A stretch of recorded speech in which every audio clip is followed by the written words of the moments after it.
All right, a little bit of review from yesterday. Anatomy of an HTML element. What do we have here? What's P? Yes, it's a paragraph. In terms of what part of the HTML tag this is, what do we call that thing? What if it said div there or h1 there? What is that thing? What is that first thing right inside the angle bracket? What's that? Yeah, it's the element name. It is the element name. The word class. Not like what is a class. A class is an identifier that we mostly use for CSS just to identify something, to distinguish it from other things. But what is the word class there and the word ID? Those two things are the same thing structurally in part. If you were diagramming this tag like you diagram a sentence, those are the same parts of speech, right? ID and class there. What do we call that thing? It's an attribute. And I didn't mention this yesterday, but it came in and helping someone with some trouble, so I should have. In HTML, you cannot put spaces around the equal sign there. It must be attribute name, no space, equal sign, no space, quote, attribute value. And the quotes are only optional if there's not a space in the value, but just use them all the time. It's a good idea.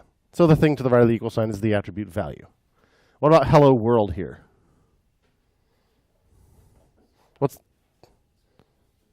It is the text content. So whatever is between the opening and closing tag is the contents of that element. In this case, the contents are not other elements. It's just text, so it is just text content. If you were to say .text content on that thing, you would get hello world. And inner text is a thing, but inner text does not work consistently across browsers because it's not actually part of the standard. Text content is what you want, but they're very similar. And you will often read that inner text is the thing you want to use to get to that content, but text content is actually a little more correct. So let's talk about CSS Selector Syntax a little bit. What's one way that I could grab this thing with a CSS selector? In other words, when we say document query selector and we put something in quotes, then what's one way that would get that? Yes? P.greeting would do it. So we've done two things there. By element name, P. If you did that, that would get every paragraph on the whole page if you used query selector all. If you did .greeting, that would match this element because it has a class of greeting.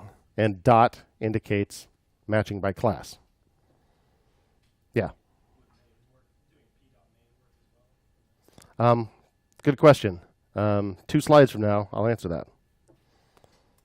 P.greeting, which is what Steve said, gets it by element name and class name. So it has to match both, the element name and the class name, in order to match. Now, main is an ID. And yes, you can target things by ID as well. But it's not a dot, it's a hash. So hash main finds an element with an ID of main. And unlike a class, there can only be one element on the page with any given ID. Now, HTML, as you may know, is very forgiving of your mistakes. It will always attempt to render. So it's not like it won't render, but if you start targeting things by ID, it's unpredictable what'll happen because it's illegal in the DOM to have 2 elements with the same ID on the same page. Most of the time we use classes because most of the time, even if there's only one of them on the page right now, there could be more than one. So only in circumstances when really there's something unique about that thing. Like it's something that came from a database and it has a primary key and you want to identify that particular thing as relating to that database record, then you could throw an ID on it. And that makes some logical sense. All right, so CSS selectors. So let's talk about the DOM, which is the document object model, which is, for all intents and purposes, the standard library for JavaScript in the browser. The root element of the DOM is document. So everything, anytime you see document dot something, can we shut that? They can leave it open then because it's hot as crap in here again today. I'm so glad this is being saved for posterity in the recording.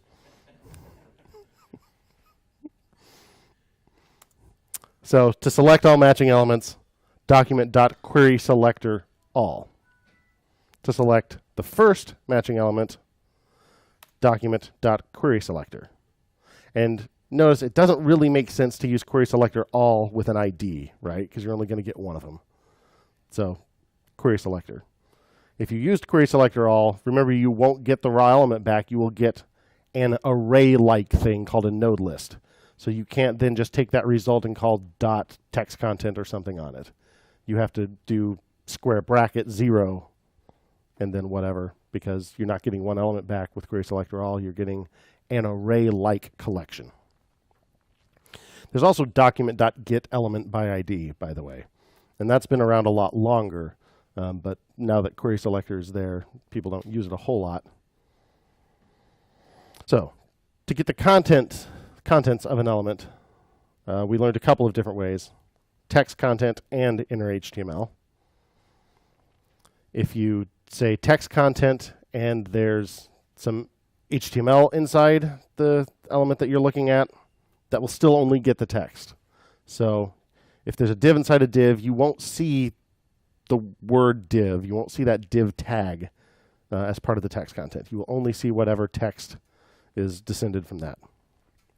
Inner HTML will get you all of that. Will get you all of the tags and everything that are inside of it. There is also an outer HTML, by the way, which would include the tags of the element itself, not just its children, which would actually be handy for one of the things you had to do last night. So that was yesterday. Today, we're going to talk a little more about functions. Obviously, we wrote a function or two yesterday, but we're going to do a lot more of that. We're going to talk a little more about objects and how to deal with them. And that is something that was not in the Code Academy lessons either, despite being in the Code Wars assignments. Sorry about that. But it's good practice. And we'll talk a little bit about how to organize your code a little bit differently. Some best practices there. So how do we do with the homework?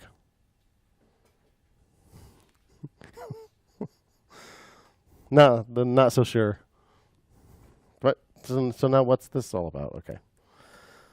I think that answers the question of what got recorded. Not that. Cool. All right, here's our thing. Let's get a browser window open.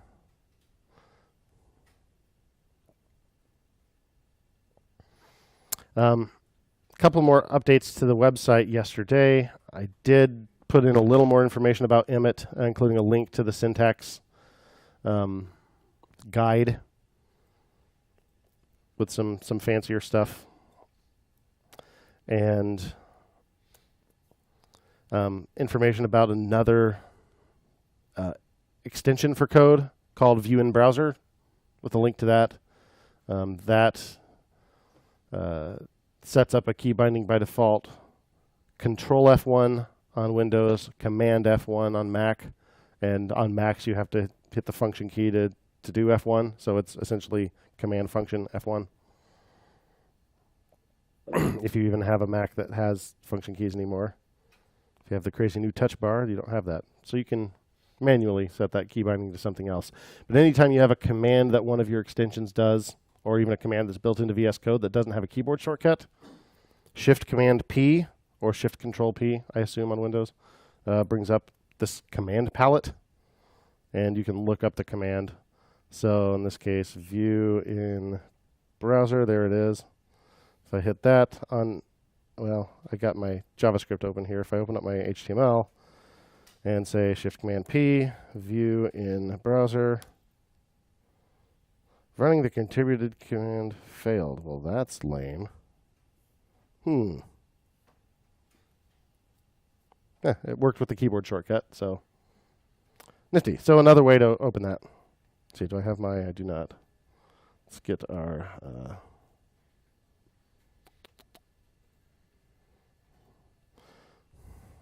command line over here.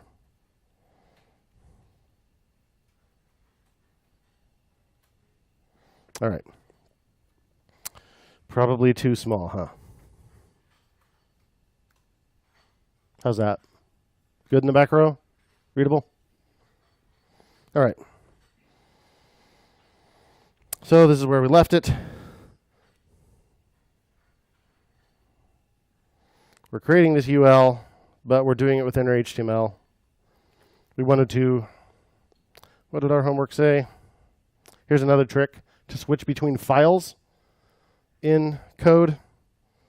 Command P or Control P get you a list of all the files, and if you start typing part of the name, any part of the name, like I could just start typing HTML, and then I can just jump right to it, which is pretty handy. I don't, however, remember why I just opened that. Why did I do that? Oh, the README. That was what I was looking for, yeah. So add form values to details using document create element and append child instead of inner HTML. Bonus credit, break out some of this functionality into a separate function or functions. So let's start with the color div since it's already kind of separate from everything else. Let's just make another function for that. So we're going to need to call this function from inside handle submit. So we'll make sure we define that function above that in the code. So we know we could say function, let's call it render color. We could do that, right? But we learned another syntax for doing the same thing, basically assigning it to a variable, like const render color equals this arrow function. So what's the difference? There's a slight difference. Let's make render color just do an alert real quick, which you may have noticed does a really annoying pop-up box. Render color.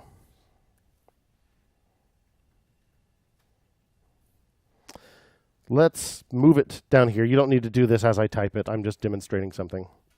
Let's go ahead and move this down below handle submit and try to call it from in here.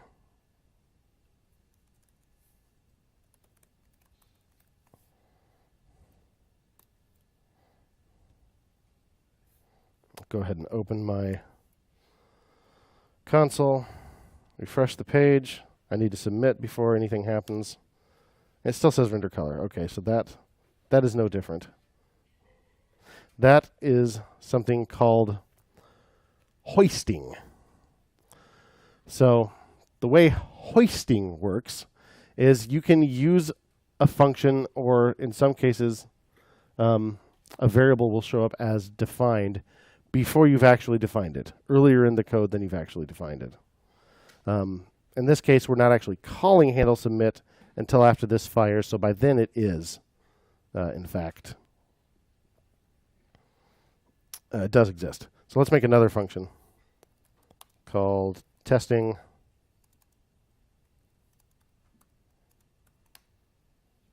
And all it will do is run render color. And then let's go ahead and actually call testing before we define render color and see what happens. And right away, it just says render color is not defined.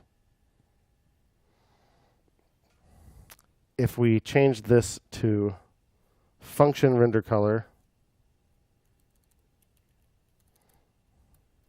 refresh the page, it works. It runs. Render color just popped up in an alert. So that's hoisting. With hoisting, you can use something before it's defined. And when you use the function keyword to write a function, you get that. It parses all of that stuff and creates all of those functions before it actually starts executing the code line by line. But if you assign it to a variable like that. Let's see what happens if we use the var keyword. Var render color equals this function. There we go. Refresh the page. Now it doesn't work. So that is one difference between assigning a function to a variable and declaring a function with the function keyword. So you may think that hoisting is actually pretty darn convenient. It does allow you to organize your code a little differently. And in some frameworks and stuff, that's actually the preferred way to do it. Angular, for example, Angular 1, I should say, does things that way. But we're going to be cool kids and not use things before they're declared. So we're going to put render color like that. Now again, because we don't actually run the submit handler until after the event fires, by that time, this will have run and the thing should be defined.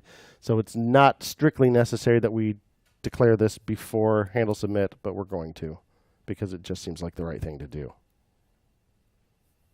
Does that make a little bit of sense?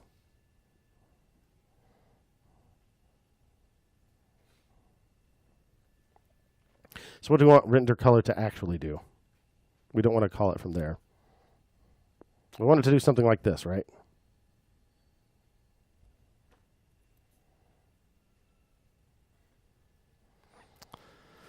All right, so will that just work? Well, we need a variable called hair color. And that variable is down here. We're going to have access to that variable up here? No. This is going to be a local variable inside handle submit. So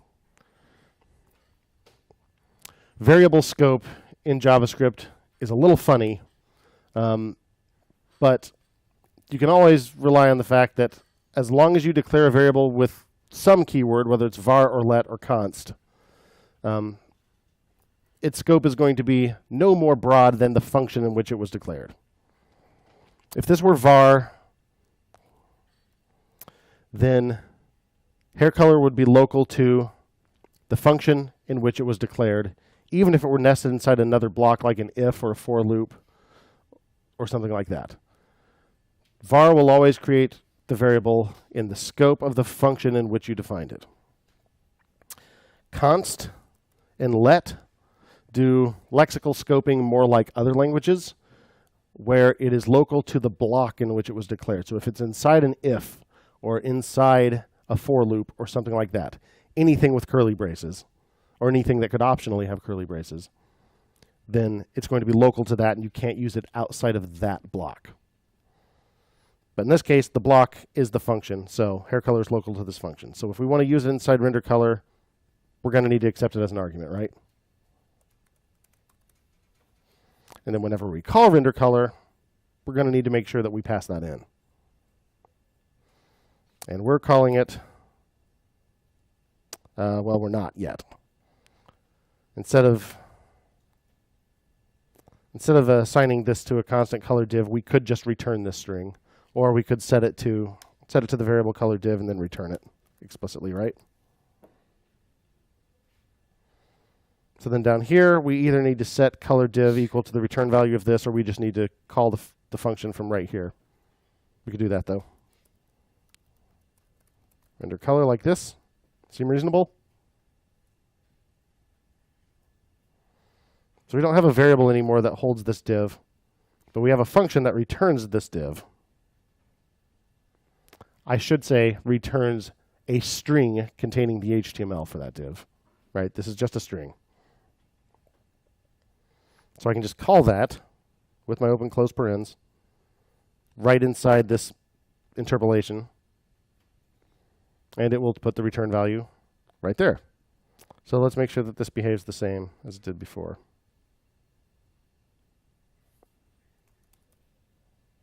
We'll use Priscilla because she wasn't in the morning yesterday.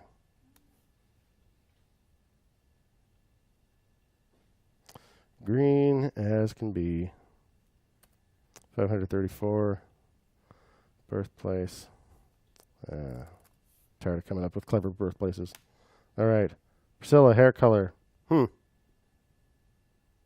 Something's not quite right. I did not pass the parameter. I just put open close parens. Yep, it takes an argument now, hair color. And now hair color is saved to a variable here, so we can just put hair color right there.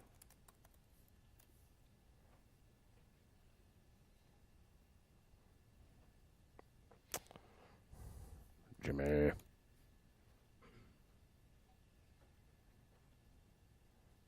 Kind of a royal blue, I suppose you'd call that. He's about 21. I meant to hit 12. That's probably actually frighteningly close to true. It's probably not true, but it's close to true.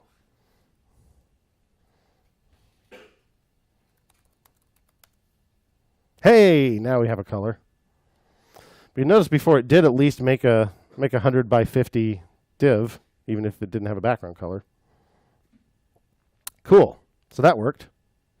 That seems worth a commit. Did I show you yesterday, by the way, the Git integration inside VS Code? This little booger right here that looks like the flux capacitor.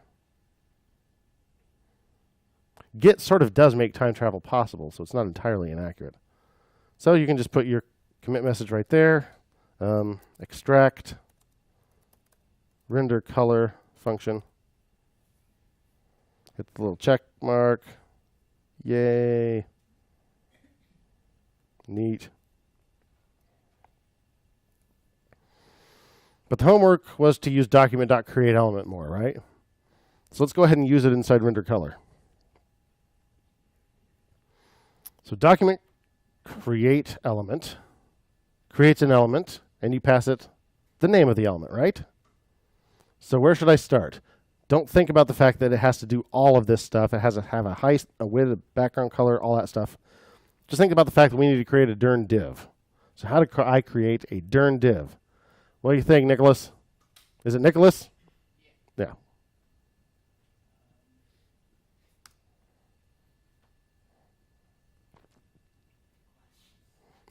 How do I create a div using document.createElement?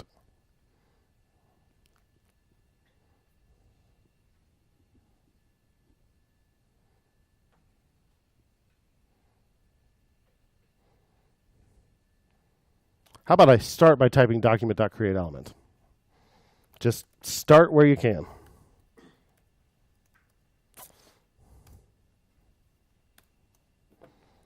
Now, this isn't terribly readable, but it does give me a little bit of intelligence here.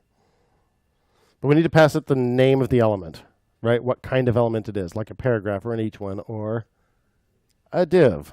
So let's pass it the string div. That creates a div. Now I'm not done with this thing, so I better save it to a variable. So we'll go ahead and make color div. So obviously I can't create it twice. But I somehow need to make this div end up looking like this one, with a height, a width, and a background color. Now those are CSS things, right? Those are style. And yesterday we had something in CodePen where we said something dot style dot color, right? To edit its CSS properties. So you think we could say color div dot style dot height?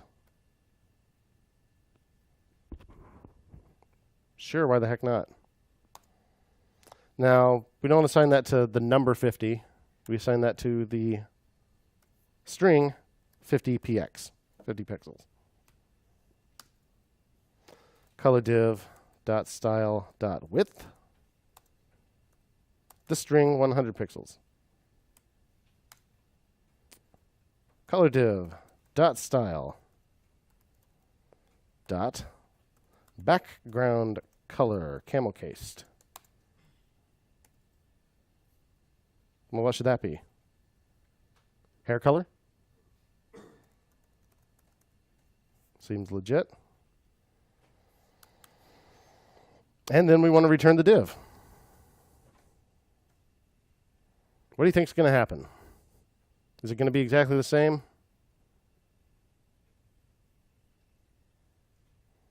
Probably wouldn't ask if it were.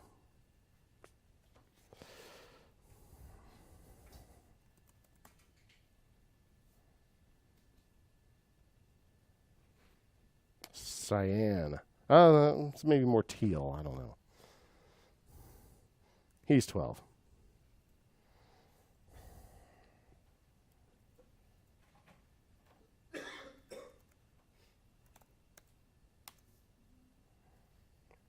Hair color.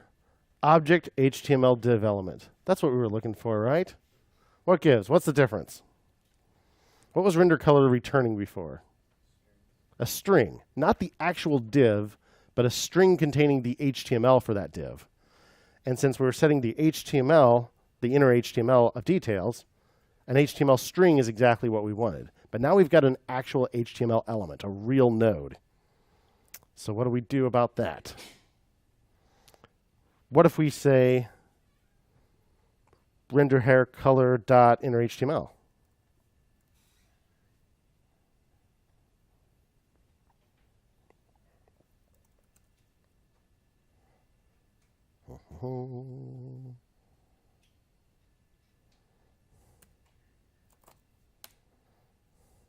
Hair color, I see a whole lot of nothing. What is the inner HTML of this div?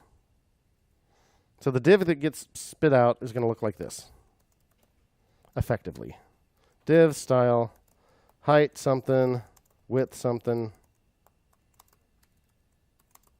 background color something. What's the inner HTML? What's between the opening and closing div tags? Not a gosh darn thing. So the inner HTML is a whole lot of nothing. But there is outer HTML, which actually includes the tags of the element itself. So let's try outer HTML.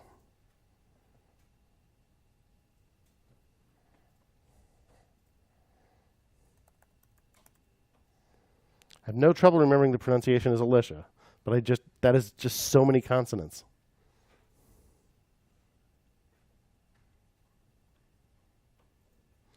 What do we call that? That's like burnt sienna. 231. That's more like it. Later. VS Code. All right. Cool. Worth a quick save. Create color div using document.create element.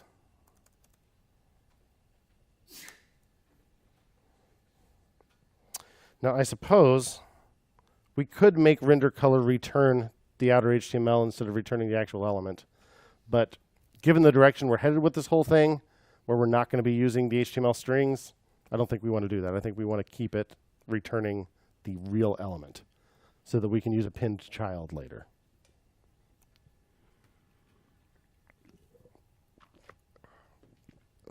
So now we want to do this with all the others.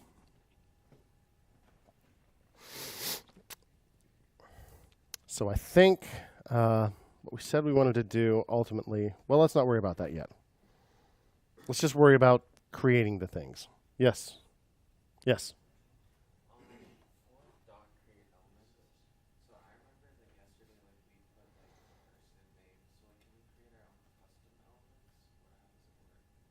Yesterday we put person name. We had, are you talking about?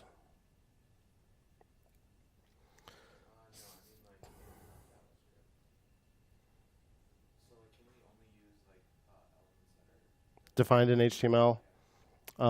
As far as we're concerned at the moment, yes. There is an API for custom elements, but we're not using that.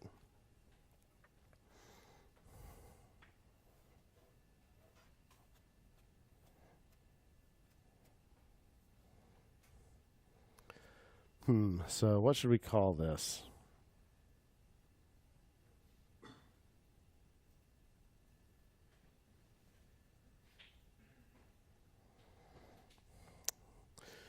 We can make one that will just build the list item with whatever field we pass it. How's that? we have render color. How about just a generic render list item? How does that sound?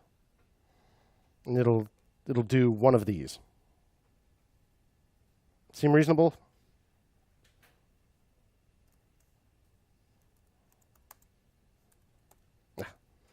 Equals argument list, fat arrow, curly brace. What's it going to need in the way of arguments in order to do that, in order to, say, spit out this line? While also being capable of spitting out this line. Yeah.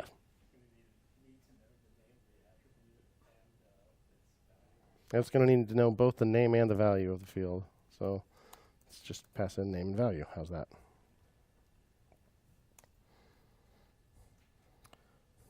To do it the lazy way with a string, we could just say return backticks li $ curly brace name colon $ curly brace value. And that seems like that would work. So if I just replace this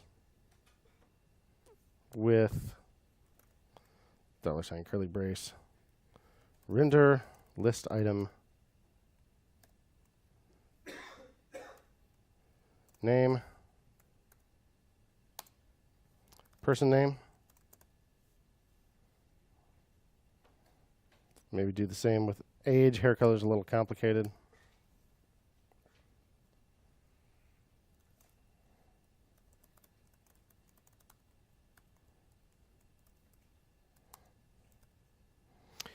Remember, inside the interpolation block here, it doesn't have to be just a variable name. It could be something like a function call or any JavaScript expression. Let's save that. Let's give it another try.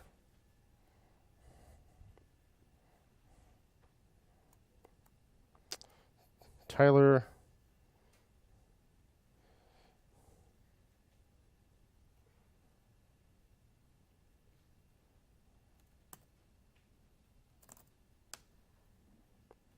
All right, we got both the name and the age, so that seemed to work. If we wanted this to do proper element creation, we have to get a little fancier. Let's leave render color up there on the screen, and then, Ivan, I think you know what to do, right?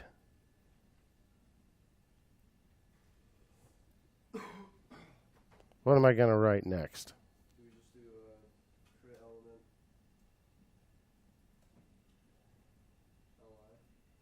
li? Yes, indeed.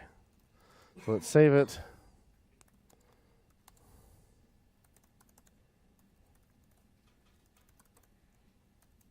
String li. And inside there goes the name and the value, right? So how can I set the name and the value? Leo as the content of this li.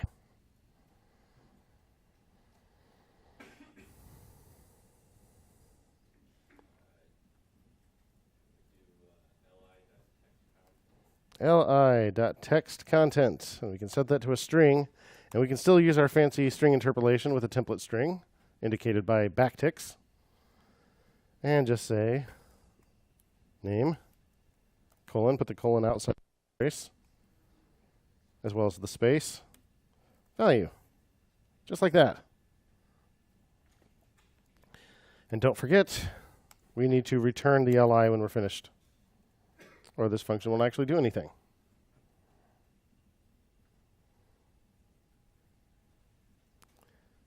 So now, can I leave this like it is down here? Nope. What do I do? So we can append it. We'll have to change a little more to do that, but that is what we want to eventually do. To make it work immediately, what can I change? Do what we did here. Because if we leave it like this, I haven't saved this. If we leave it like this, I'm going to get object HTML li element, because this needs a string, and when you convert an element to a string, for whatever reason, it doesn't turn it. It doesn't put out the HTML. It puts out the object description. Yeah. Use outer HTML. Yep. Let's use outer HTML.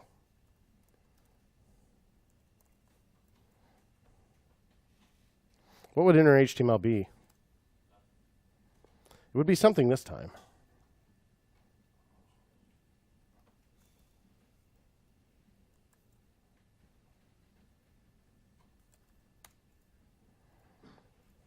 In fact, it looks kind of right, except that there's no bullet there. What if we want to see the HTML for a particular part of the page? Our DevTools make that really easy. I'm going to right-click on the element and hit Inspect. And behold, it shows me. Okay, here's my UL, which it highlights nicely. And inside there, I see a bunch of LIs. And then I just see this name as raw text content. So I essentially appended a text node to the UL containing the name and the value, which isn't really what I wanted. I wanted an LI. So it is the outer HTML I want. So inner HTML gives you everything that's between the opening and closing tag, including any other tags.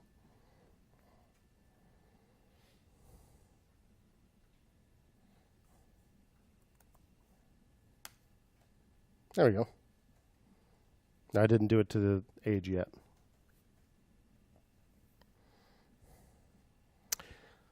And I'm not gonna, because now we're going to go ahead and start using create element down here in details and appending child instead of setting inner HTML. You dig? Know how to do it?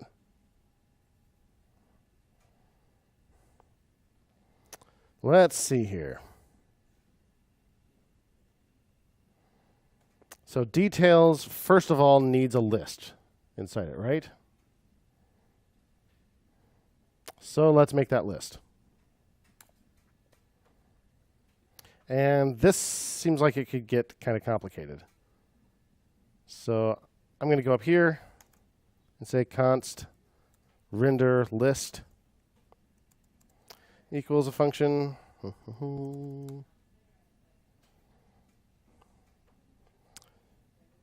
Let's say const ul or list, whatever you want to call it, equals document.create element ul unordered list. And for right now, let's just return that, because we know we're going to have to eventually.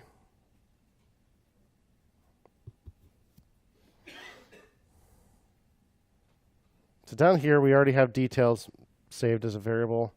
What if we just say details.append child render list? Don't forget your opening close parens. We do mean to actually call that function. Now, I don't expect to see anything because there's nothing in the list. But perhaps if we inspect, we can see that it's there. All right. Okay, again, don't see anything. You may have, and there's not really anything to right-click and hit inspect because it's not visible. But we can just switch over to the Elements tab down here in the DevTools, and we'll see the whole thing. Okay, here's the H1, the section. Inside the section, we have the div that contains the form, and we have the div class details. Expand that out, and we see an empty UL. So it worked. But the list needs to have some stuff in it. So now, instead of putting all these list items inside details, details just needs to add the list, because the list is going to contain all those list items, right? So we could append the list items to the list, and then just append the list to the div. You dig? Sounds complicated.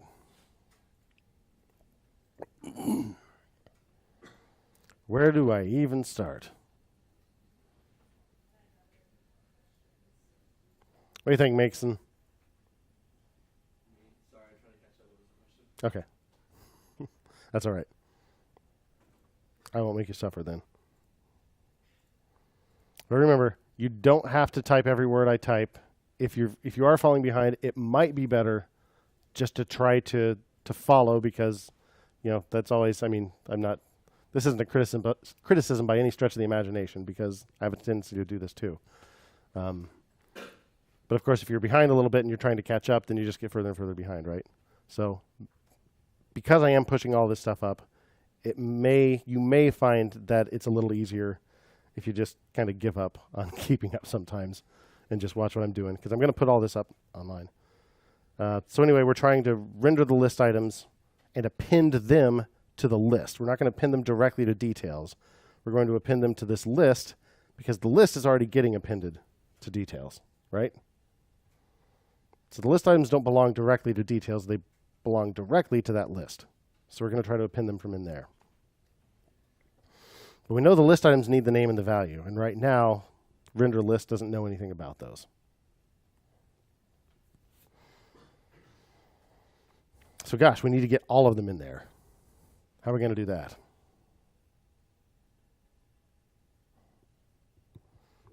We need a variable that contains kind of the whole collection of the names and values. Yeah. Do we use a query selector for paragraph? You could get to them that way. There's no guarantee that it would be the same form that this is handling the submission of. It would be in this case because that's all that's on the page, but it's not the most foolproof way of doing it, because if this page got more complicated, sooner or later that would probably break down. So we already have all the names and values here. We just need them in a form that we can pass them to render list. Yeah. Put them in an array. That's another way we could do it. We could have an array that looks something like, we'd have to keep track of the names and the values, so it might be a multi-dimensional array. So we have an array, the first element of which is name, person name, something like that, and put them all in there. There's another structure in JavaScript that is a slightly better fit. Anytime you're tempted to do an array that looks like that, it's slightly easier to do an object.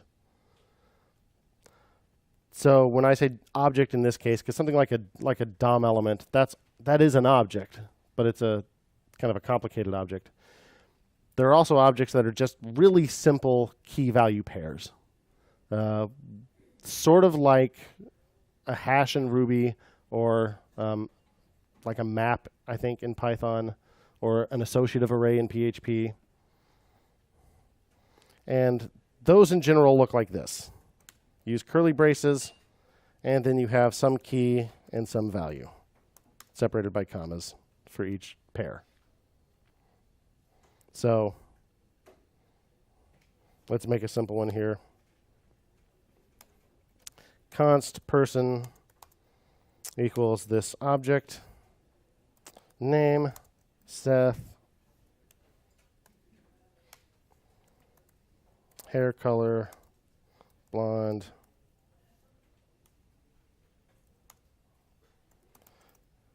handsome level, devilish,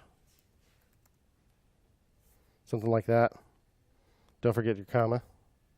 Notice the little error there. I have something installed called ESLint. There are instructions for installing ESLint on the website. Maybe you did that. I think there are. Yeah, there are. If I hover over that, I'll see comma expected. Okay. I didn't put a comma after this key value pair. So really the keys in an object are strings. But if the strings follow the JavaScript naming rules for variables, in other words, they don't have any spaces, they don't have any hyphens or anything like that, and they start with a letter, then you don't need to put quotes around them. But this is the same thing. But generally, we leave the quotes off if we write them in such a way that we can leave the quotes off. Another bonus of naming your keys that way is you can access them like this, person.name.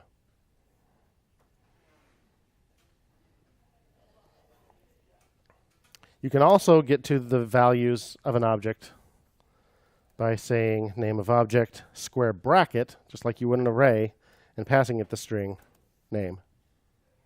Sometimes that's what you have to do, either because the name of the key does not follow the naming rules and is like a multi-word string, or because it's a variable. So say we have, I don't know, name of field equals the string hair color. And we want to get that out of here. We can't say person dot name of field. It will look for a key that's actually called name of field. But we could use square brackets and pass in the variable name of field and get that value out. You dig? You're going to get lots of practice at these things because we're going to be using them a whole heck of a lot. But that's a very quick look at JavaScript objects. So what if we create an object up here?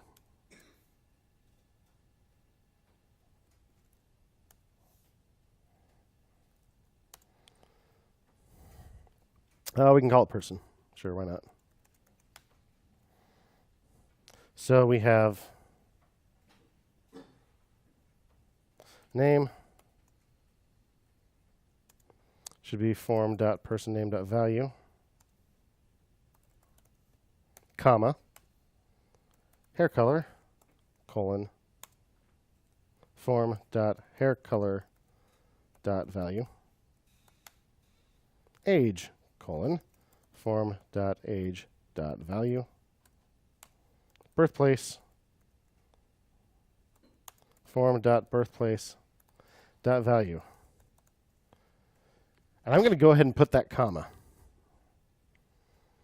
You may think that's gross, but you're allowed to do that. You can do it in an array as well. You can put the trailing comma even if there's nothing after it. The advantage of doing so is if you come back and add another item, you won't forget the comma because it's already there. And if you're committing this to Git and you look at the difference between two commits, you'll only have this line changed, not the line above. Because all you did to the line above is add a comma. And that just kind of clutters up your Git history. So you may as well just leave it out. I mean, you may as well just put it there ahead of time so that you don't have to add it when you add another item. So I'm just going to leave the comma there.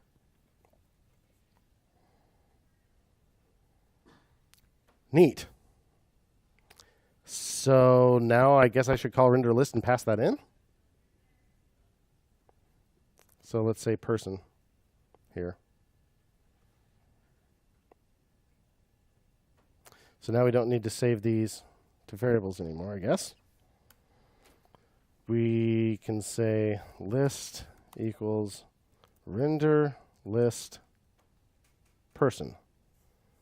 So now I've got that data in here. I'm not doing anything with it, but this is a step in the right direction. We can't do anything with that data if we don't even have that data.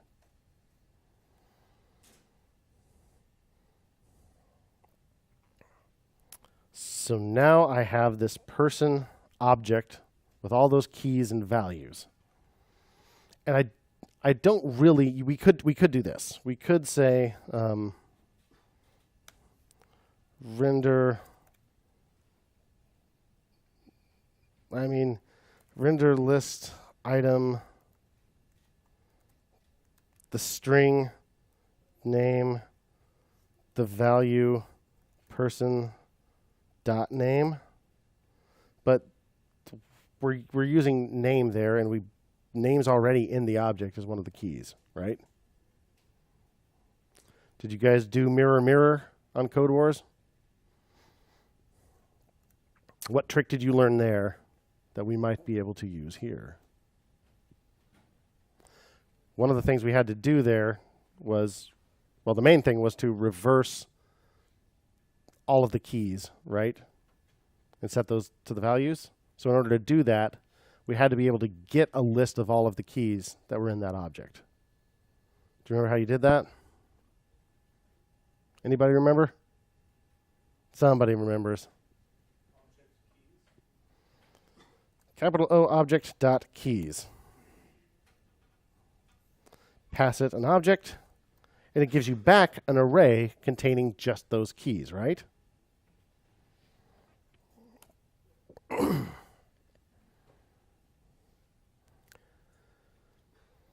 So then what did you do? Did you loop over it?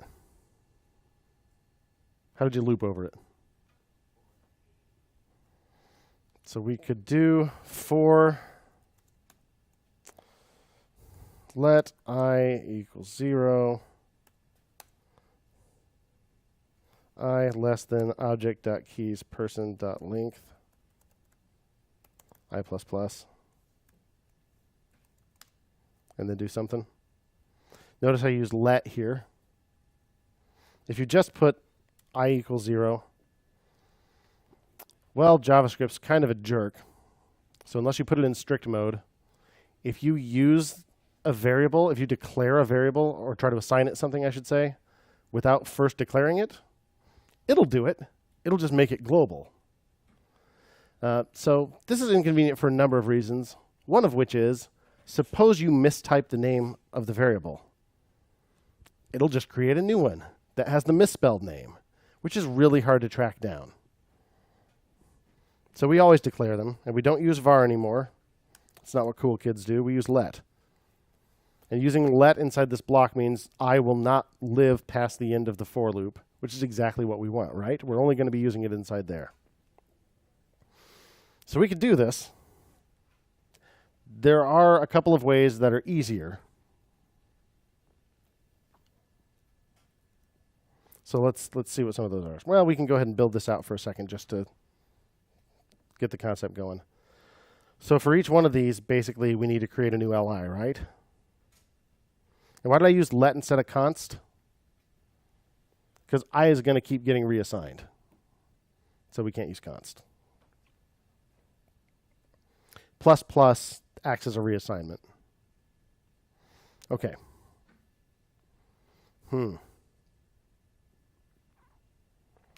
What if I say li equals render list item, pass in the name. What's the name?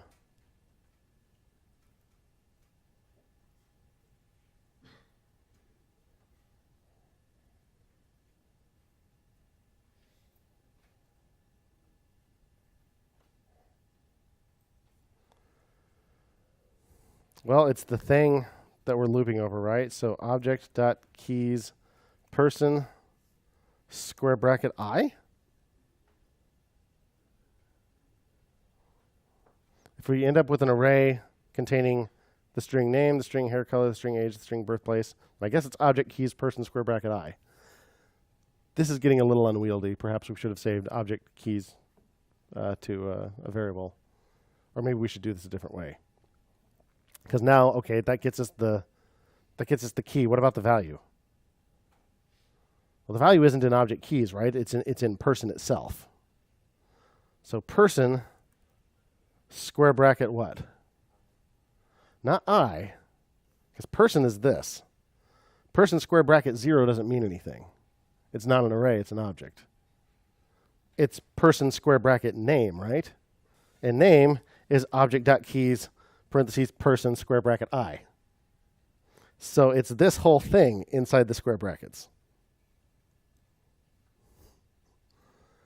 This is a bit much. This totally works, but this seems really hard. Let's try it out. So then we have the li, so what do we do with it?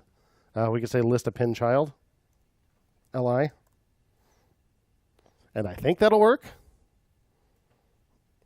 And then details append child. We don't call render list right there. We already saved the list here. Let's see. Let's see if that works. Now, I can tell you it's not going to be perfect because value for the hair color is just going to be like the hash key, right?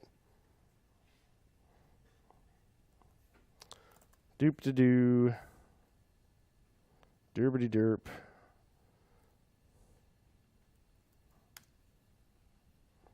But hey, that much worked. That feels good. But kind of outrageously complicated here. So there's a better way. There are several ways to iterate over an object. One of those ways is a function called map. Well, actually, I mean, we'll go ahead and use object.keys. So we're iterating over an array still. And there are several ways to iterate over an array. Because object.keys is the array, right? Object.keys person dot map. So how does map work? JavaScript array map. If we Google that, the first thing we get is developer.mozilla.org. That is the MDN, or Mozilla Developer Network, and that is, for all intents and purposes, the official documentation for JavaScript. Let's see what it says. The map method creates a new array with the results of calling a provided function on every element in this array. So we pass it a function, which we've done to other things before. So that function is called a callback. The callback is a function that produces an element of the new array taking 3 arguments. Current value, the current element being processed in an array. So if we have an array of apple, orange, pear, and we map over that, the callback function is going to receive apple or orange or pear as its argument. So it's the actual item in it. So let's go ahead and make this little function. We can make it an anonymous function. First argument is going to be the item. So in this case, that is the name, right? The name of the field. Since name is also the name of one of our fields, maybe we can call this something a little better, like field name. And we can change that up in render list item too. Or not. It's fine up there, I think. It's not confusing there. The second argument that the callback gets is the index. So, you know, the I value. 0, 1, 2, 3. So let's go ahead and put that. And finally, the actual array that the map was called upon. It'll actually get passed in as an argument. So the keys array. So let's just call it keys, since it doesn't have a name already. So we still want to do that same thing. We want to create an LI. And the LI is going to be calling render list item on something. And render list item expects the name of the field. Well, look, that's one of the arguments we got, right? Field name. And then it wants the value. Where's the value going to come from? It's not one of these things, unfortunately. It's in person, right? So it's person square bracket something. Square bracket what? Field name.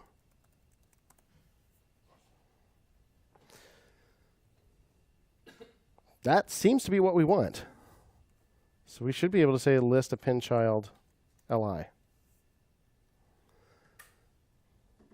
So we don't actually need the second 2 arguments here. And as I said yesterday, JavaScript doesn't enforce the number of arguments that a function takes, so you can just leave them out if you want. You can also leave them there just so that you realize that they're there. Sometimes people do that and they name the argument something that starts with an underscore, just so that you know it's there, but you're not using it. So you can do that any way you like. Typically, I would just leave those arguments out since we're not using them. But since this is the first time we've used map, unless you happen to use it during the Code Wars, maybe we'll leave it there just for our own information so that we don't forget that they're there. So object.keys, remember, will be an array containing name, hair color, etc. So there are no values in there, only the names of those fields. And that will be the first argument to our callback. I will be 0, 1, 2, 3 from within this array. Keys will be the actual array that we're looping over. In other words, the result of object.keys. So it'll be this thing. So to get the value out of person, as it loops over, we will get the name of the field. So we will get name, hair color, age, and birthplace in succession. So we can just say person square bracket that thing. Pass it into original list item, and hopefully get the list item back. So we should get the same thing we got last time. The hair color will still just be the color value. But it should work.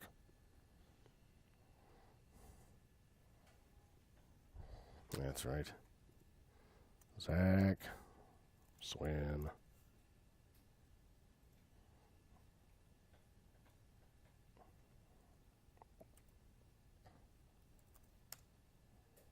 All right. Still works. A little complicated, but does that sort of make sense? Once you get the hang of how map works, it's a whole lot easier than using a for loop.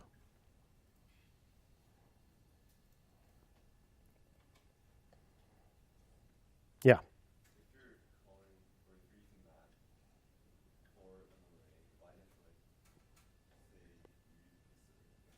Say again, I'm sorry.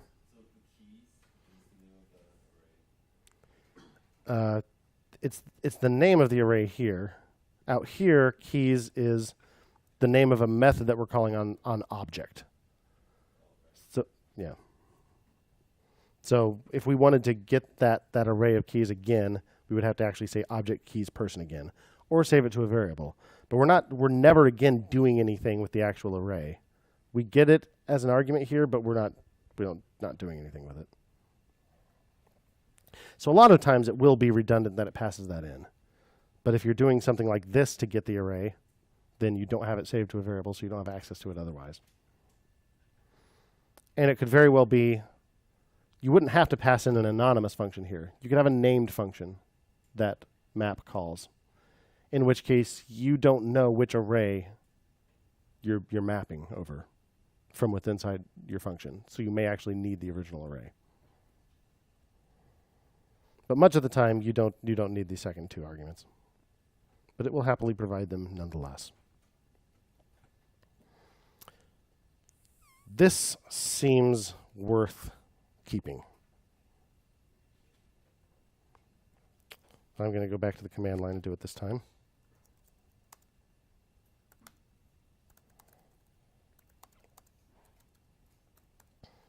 And ultimately what we did there was extract build list function and use array map. Going to go ahead and push that up to GitHub so you can get to it if you need to.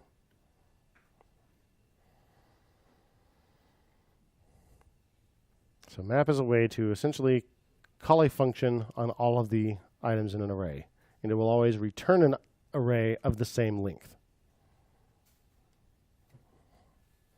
In our case, we don't care about the return value of map. We're not saving it. We're not setting it to anything.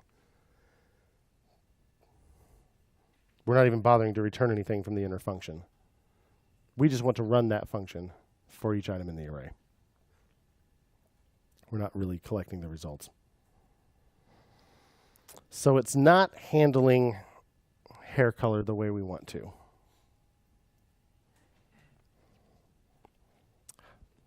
How can we make it do that?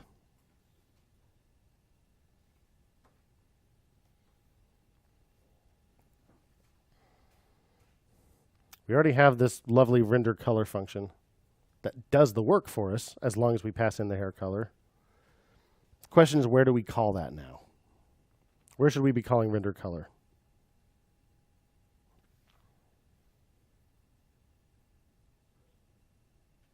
Sorry?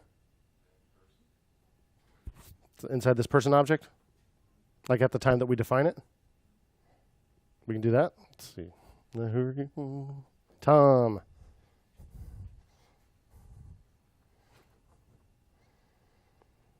So instead of passing in that hex value, we could pass in that div. Wow.